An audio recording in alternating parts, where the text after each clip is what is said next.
After being back at the Hornet Field for another home game, the score was 10-0. Hornets won, and it ends off to the last two home games. Before we get started here, I want to say that we're not going to be doing the show from the games anymore. I don't know why, because I've almost got caught in. I didn't want to, because horror music, because I can't be doing outdoor shows like every week when there's a home game, okay,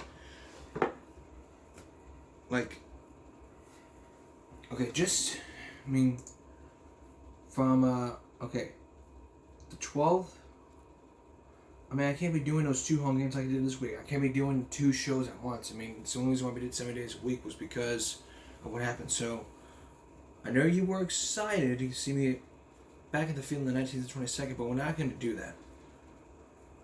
I can't give you full details. But what I can't give you full details of is COVID. So far, no new cases in Texas. We're still at 6.72 million. And we're still at 87,896, almost at 88,000. We're still no new deaths in Oasis County and no deaths either. 3.9% positive test 23,035 since the 9th, and tests taken over 600,000. Hospitalizations almost at 1,600 people in ICU. Over 10,000 people hospitalized. 72.6% had at least one dose. And 61.1% fully vaccinated. 17.7 and 21.0. In the U.S., 568,219, 66.4%. Now, how about of our schools? Here's what I didn't tell you yesterday, because of our Throwback Thursday. So, yesterday, we were at one elementary staff who had COVID. The 13th were zeros.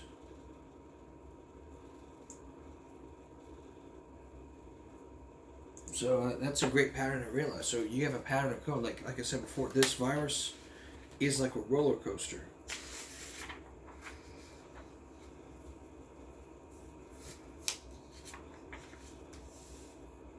Going all up and down and all around.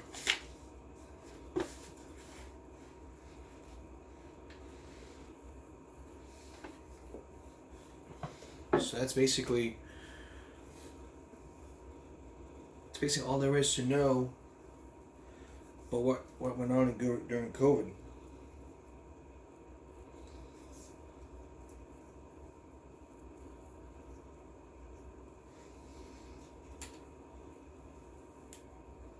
But some cities are going back to the mask mandate now that the numbers are risen. And like I said before, people are going back to square one because of all this.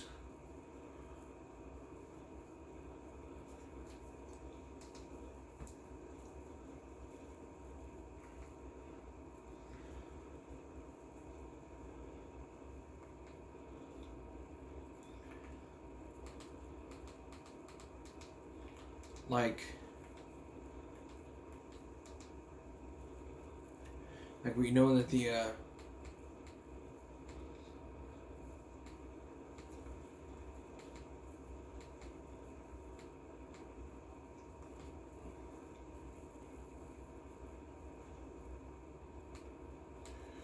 we all know that the freaking mandates are coming back because of Dr. Anthony Fauci, and that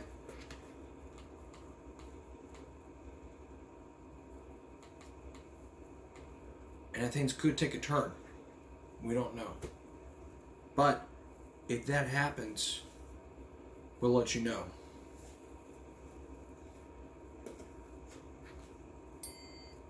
And people planning on traveling, you gotta make sure.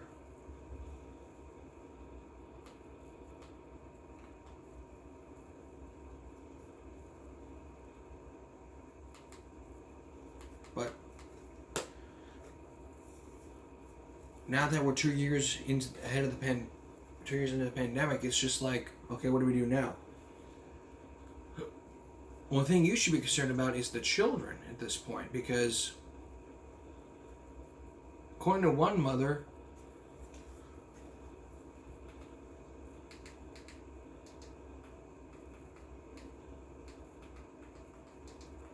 from years ago, she was all like,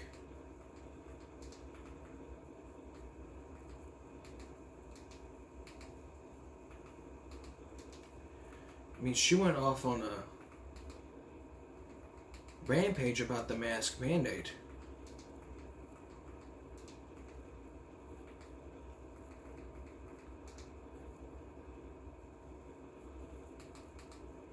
So, our Flashback Friday goes towards almost a year ago. Let's take a look.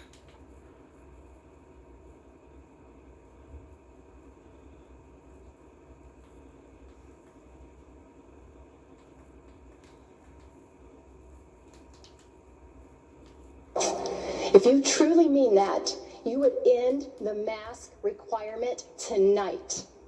And we showed this to you before Tonight. during our season. This is not March 2020 anymore. We have 3 vaccines. Every adult in the state of Georgia that wants that vaccine is eligible to get it right now. And every one of us knows that young children are not affected by this virus.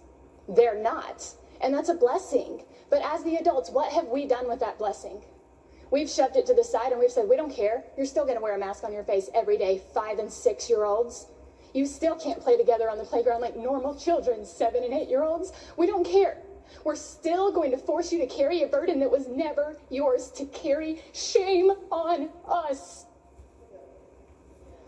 My 6-year-old looks at me every month before I come here and she says, are you going to tell them tonight? Tell them I don't want to wear this anymore. And I say, baby, it's not time to fight that battle yet. I try to explain that there's so many things. But it's April 15th, 2021, and it's time. This was Take last year. These masks off of my child. And I know what I'm going to be met with. But Ms. Taylor, the CDC, we did not vote for people at the CDC. We did elect leaders who do create policy. We elected the 5 of you. We chose you to make difficult decisions for our children. We chose you to make decisions that would be in our children's best interest, and forcing 5, 6, 7, 8, and 9-year-old little children to cover their noses and their mouths where they breathe for 7 hours a day, every day for the last 9 months for a virus that you know doesn't affect them. That is not in their best interest. And this has to stop. Defend our children. My 6-year-old can't come up here and say this. It has to stop. Take these off of our children. I possibly agree. Alright, y'all guys know what to do. You guys know the drill. I'm telling you about this for 2 years. Coming up next, an update on the 2 cases that we talked about. We talked about it yesterday, but I didn't read you the full story. We'll read you the full story when we come back with the Oxford case and the case involving Jonathan Martinez Garcia. Both those cases when we return. Up front tonight, safety protest. This comes after CCSD, a CCSD student strangled a teacher and was charged with 15 counts of sexual assault, battery, burglary, robbery, to name a few. His name is Jonathan Taylor Martinez. He's now charged as an adult, and if you watched this show days ago, you may have heard me talk about this case. In a minute, we're going to tell you about the teacher protest that happened, but first, let's hear from the students.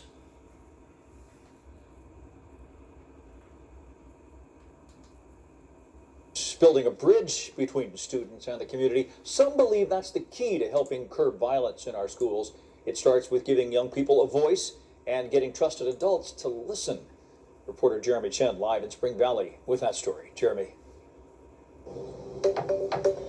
Yeah, Dave, when it comes to school violence, we heard from parents, we heard from Superintendent Jesus Jara, teachers, basically all the adults in the room you can think of, but what do the kids think? Well, I spoke to some of them, and they're telling me they want their voices to be heard, as well as have trusted adults to listen to them on campus.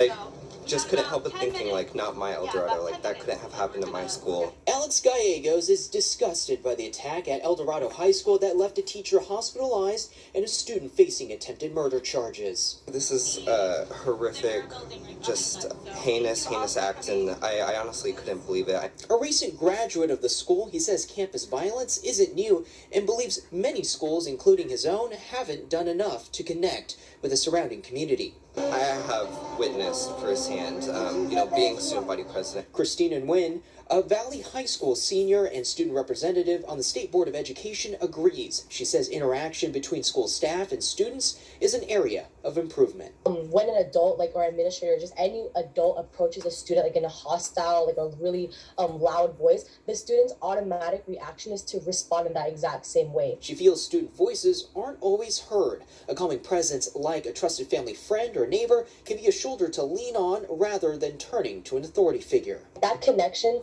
is unmatched because then students have a mutual respect for these adults, and they know that, oh hey, I can't do these things at school. Nguyen doesn't want to see more police in schools except in extreme circumstances. She believes programs like Dads in Schools could be a great benefit with multiple trusted adults simply there to listen. When students see familiar faces, oh hey, that's my dad, and he's talking to my friend's dad, and this is such a nice thing because you see familiar faces. Familiar faces, Gallegos believes, could make a difference. Especially in contrast to increased police presence in our schools, I think the effects of that would be tenfold greater to have community outreach. Now, Nguyen says she plans on making her thoughts heard at the next State Board of Education meeting on April 28th. Live in Spring Valley, I'm Jeremy Chen. That's in a few weeks, and we'll let you know. Now, what about the teachers? Well, just a few days ago, there was a protest that happened. Let's take a look at that protest. Despite the alleged attack at El Dorado High School still upsetting many here in the Valley, teachers are demanding answers and students are speaking out about what's really happening inside our schools.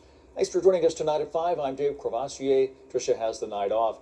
16-year-old student Jonathan Martinez Garcia now facing over a dozen charges, but this case now has teachers demanding changes. Early morning commuters were met with the sounds of protesters along Sahara Avenue as teachers took to the street in front of Clark County School District headquarters. And now former and current students are speaking out. We have live team coverage tonight as we continue to dig deeper into this issue. Reporter Jeremy Chen sits down with a former El Dorado student who says he is floored by this news. But first, we send it out to anchor Paulina Butzka, who spoke to teachers who held a large protest this morning. So, Paulina, what changes do they want to see? Well, Dave, today it wasn't just teachers. It was students, and it was students' parents today. And they were all raising their voices up to Superintendent Jara's office and his administration, demanding safety in schools. We can't wait! We can't wait! For nearly 2 hours, over 100 teachers, students, and parents converged on CCSD headquarters, making their message clear.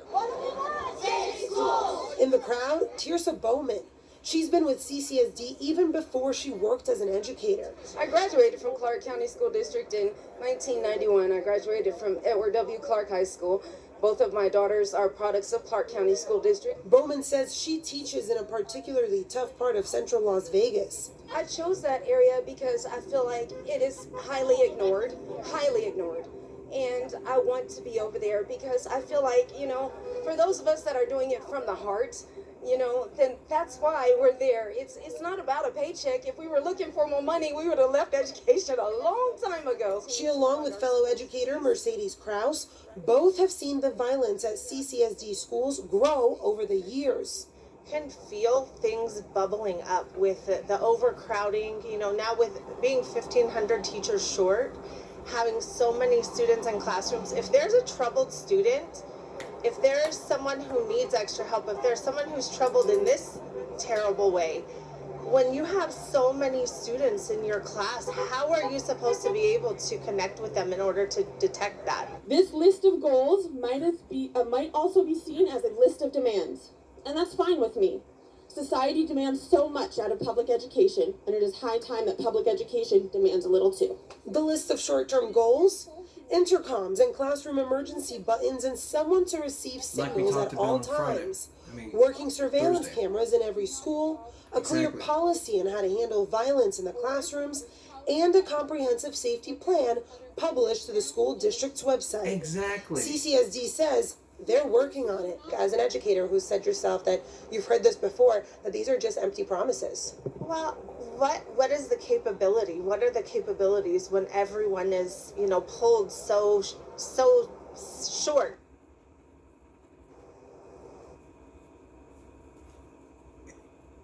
It's so short. Next week we'll look at the data in school violence and how teachers are quitting their jobs at the Las Vegas school district. But there is another case to go on. When we come back, the latest from Ethan Crumley's parents. This time, they're demanding that the bond be lowered for the second time. And we'll tell you, and I'll give you my frustration when we return. Not the latest on the Oxford school shooting, but this time, the parents are fighting back saying they want the bond lowered because they're not bad parents.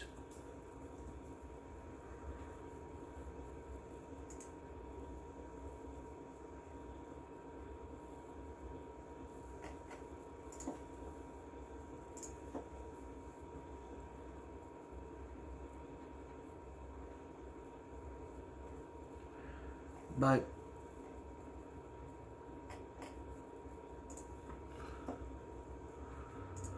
according to an article from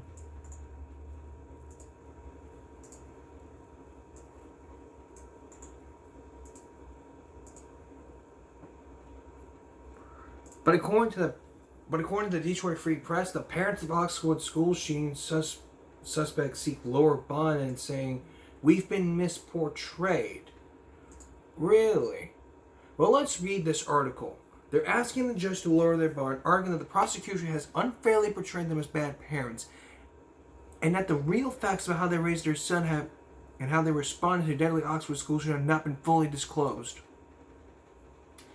Each parent wants their bond lowered from $500,000 to $100,000, maintaining they had no idea the son would allegedly carry out a school shooting. The defense has long maintained that James and Jennifer Crumley did not know the son would carry out a school shooting. The prosecutor's office is opposed to lowering the bond, and the prosecution maintains that the Crumleys were on the run after learning they were being charged, though the Crumleys say they never fled but left town on the night of the shooting for their own safety, and that they plan to surrender the following day for the scheduled court hearing. Lawyers for the Crumleys argue that the misrepresentation of what really happened, maintaining their clients did look after their son, and that the events unfolded at the high school were not their fault. The parents are charged with involuntary manslaughter. They say the Crumleys ignored the mentally ill son who was spiraling out of control. Instead of getting him medical help, they bought him a gun.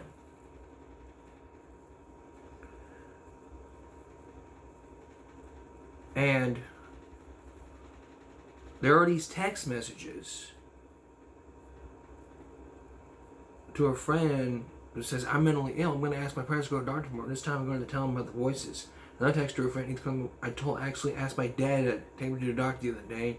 He just gave me some pills and said to suck it up. And his mom laughed when I told her. The prosecutors also cited a journal entry, which says in part, I will cause the biggest school shooting in Michigan history. I will kill everyone I blanking see. I have fully mentally lost it for years, fighting my dark side. My parents won't listen to me about help or a therapist. The cross-examination defense before it involves multiple witnesses who testified at the parents' last hearing, including a horse promoter who told the court that Jennifer Crumley was afraid her son was suicidal and didn't want him alone after learning he was researching bullets on the phone at school. And the defense also cited testimony from a police official who said that the school teacher contacted Jennifer to let her know that her son had been looking up bullets in class. But the teacher ended the voicemail message by saying that Jennifer Crumley did not need to call her back.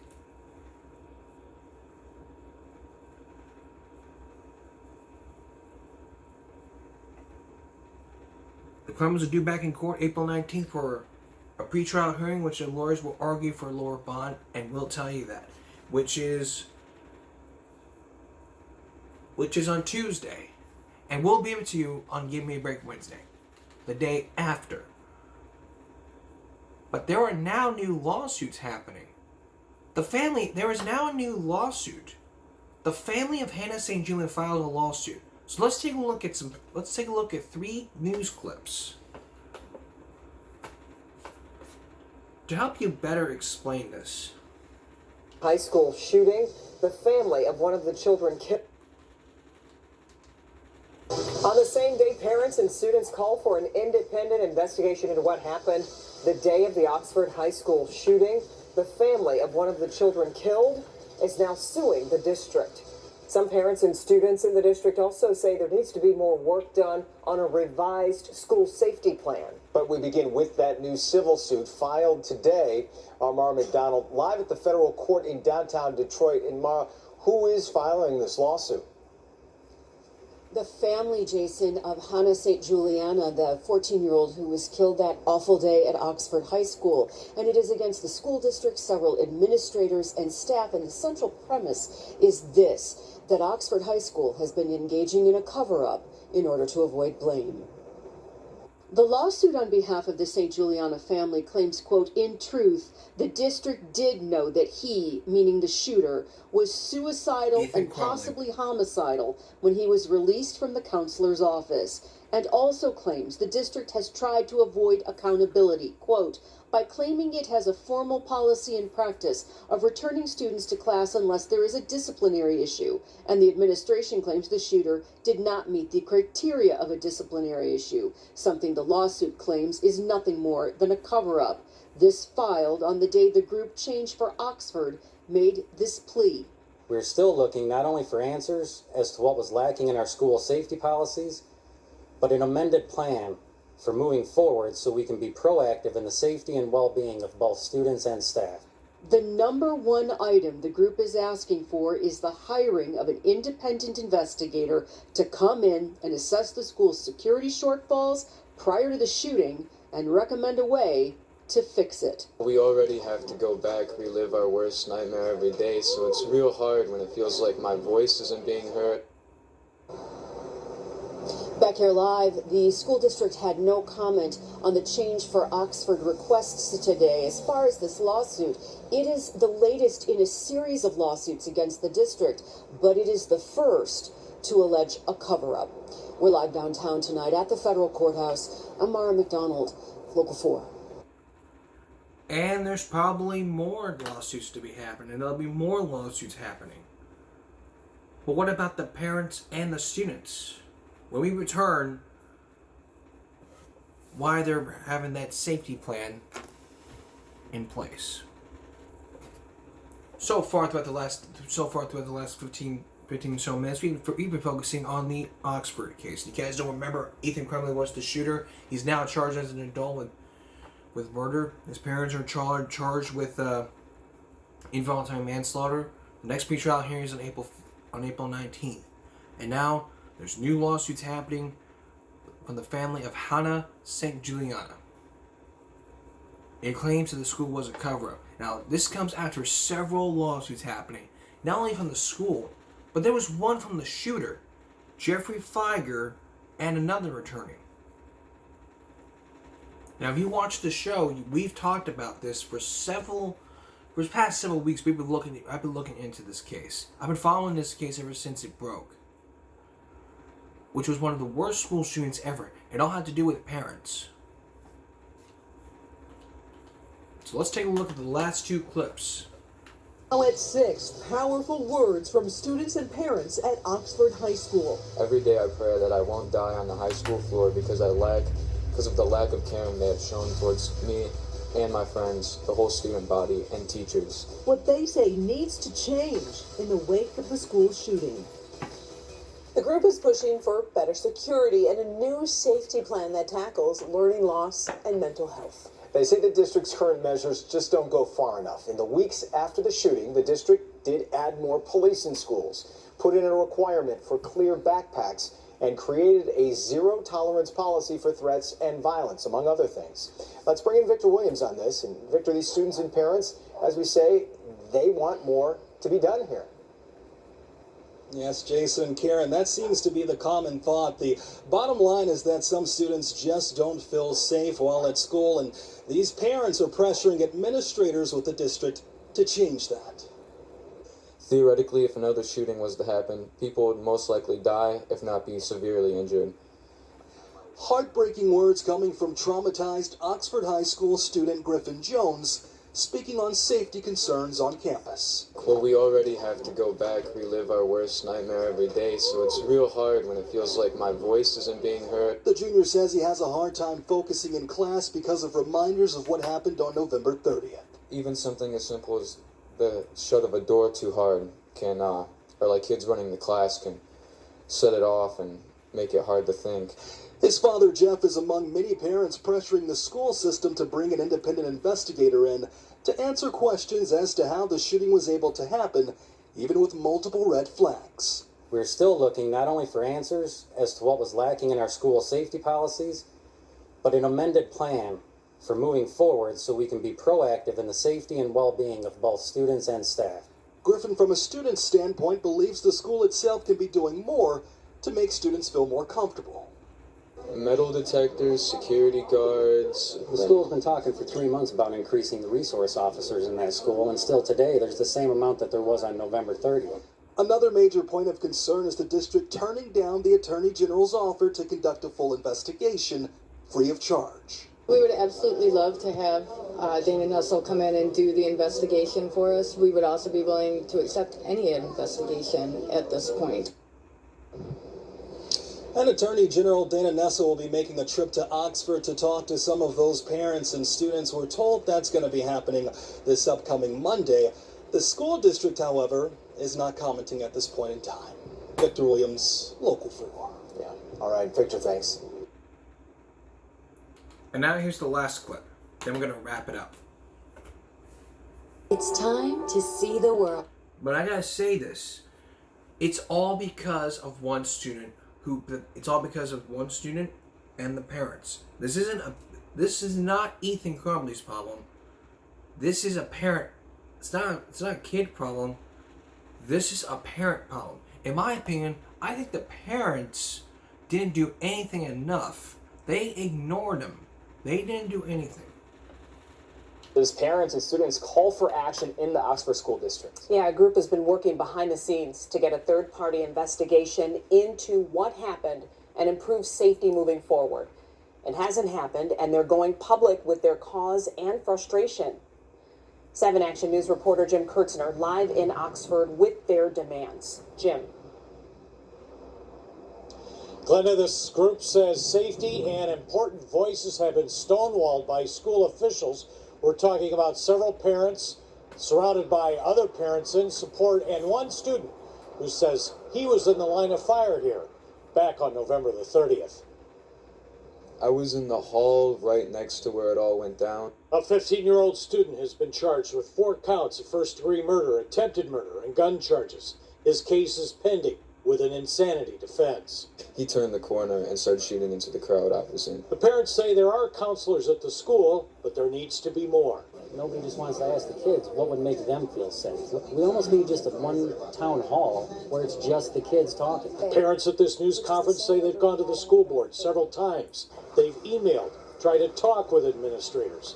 An independent investigation was promised, then put off. These parents and their organizer are put off. Oxford's Board of Education is more concerned with protecting themselves than protecting our children. Father of 2 students in the high school is emotional about their well-being and the families of the 4 kids killed. And the reason why we are here is for the 4 families. This group has 3 demands: a third-party investigation before, during, and after the shooting, update the safety plan with student input, and full transparency, and have it in place by the fall. Parents say State Attorney General Dana Nessel, who offered to do an independent investigation after the shooting, will be in Oxford Monday night in a closed-door meeting with some families.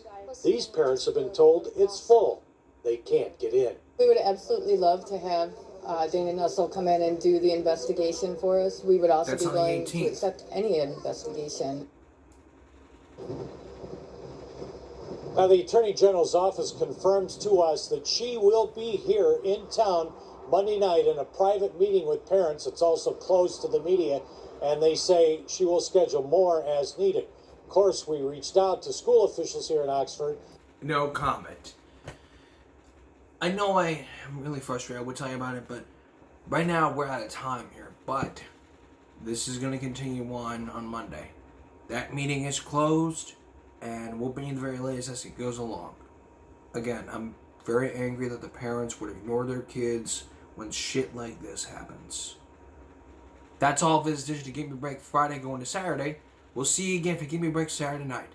And for all of us here at Give Me a Break and YouTube, have a good Friday, good night, and if I don't see you, Happy Easter. Good night.